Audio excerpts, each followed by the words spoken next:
Josh Powell. Although it's been more than 9 years since Susan Powell disappeared, interest in the closed case remains high, although Susan's husband, Josh Powell, was always the prime suspect. He was never charged. Even so, Josh became a confirmed murderer in February 2012, when he hacked his 2 young sons with a hatchet before burning them and himself to death in an explosive home fire he intentionally set. Josh sent several emails moments before he started the blaze. Other details showed the horrific act was carefully planned. Gary Ridgway. Ridgway was the most prolific serial killer in the United States, convicted of 49 murders and suspected of as many as double that number. Dubbed the Green River Killer, he was quoted as saying, "I killed so many women, I have a hard time keeping them straight." Although Ridgway's murders occurred in Washington and Oregon, he was born in Utah and lived here until his family moved to the Seattle area when he was 11. It's safe to assume many of the mental issues that set him on the path to becoming a monster were established while in Utah. He was just 14 when he attempted his first kill by stabbing a 6-year-old boy. Ridgway's murders spanned 3 decades. His first confirmed kill was in 1973, although he alluded to earlier murders. He was finally arrested in 2001 when DNA evidence connected him to some of the murders. Ridgway received a life sentence and remains in a federal penitentiary in Colorado. Sulejman Talovic.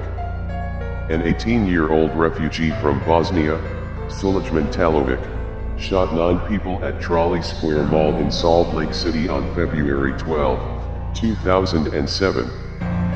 5 of the victims died. Talovic had 2 guns and plenty of ammunition. His rampage could have been more devastating, but an off-duty police officer engaged him in a shootout.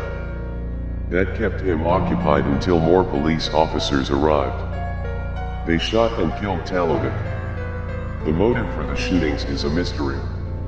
The FBI concluded he was not a terrorist. On the day of the tragedy, he completed his normal workday. His family said he came home and took a shower before he left the house and went to the mall. Gary Gilmore. Gary Gilmore became more famous for his execution than his crimes. He was the first person executed after the U.S. reinstated the death penalty. He opted for death by firing squad at the Utah State Penitentiary. Gilmore came to Provo in 1976, after more than 2 decades of incarcerations in various Oregon prisons for crimes ranging from drug driving to armed robbery. 4 months after arriving in Utah, he killed 2 people in separate robberies. The justice process moved swiftly for Gilmore. He had a 3-day trial just 11 weeks after the murders.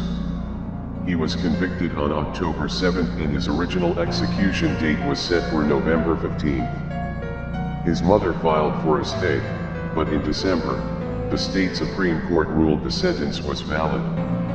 The sentence was carried out January 17, 1977, 9 months after his arrival in Utah, and just 6 months after the murders. Ted Bundy. University of Utah Law School student Ted Bundy did not look like someone capable of being a serial killer. In fact, in 1978 as he stood trial in Utah for kidnapping.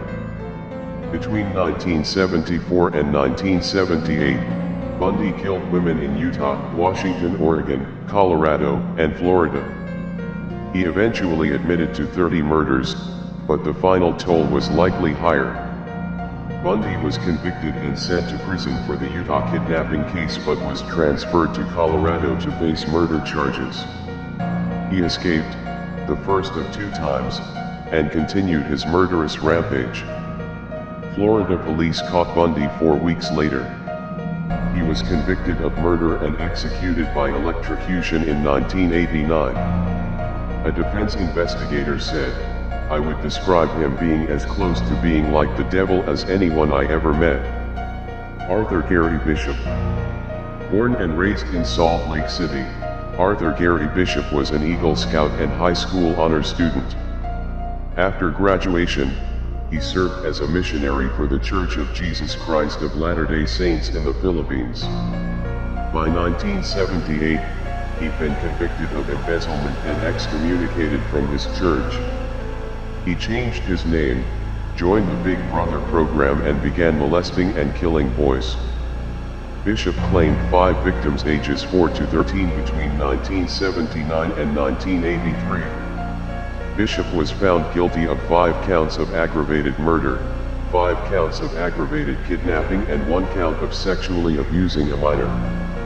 He was executed by lethal injection on June 10, 1988. He was calm and cooperative as he entered the death chamber. He was quoted as saying, "I am merely accepting my just punishment as my conscience dictates I must. Though perhaps too little too late, I am doing the right thing now."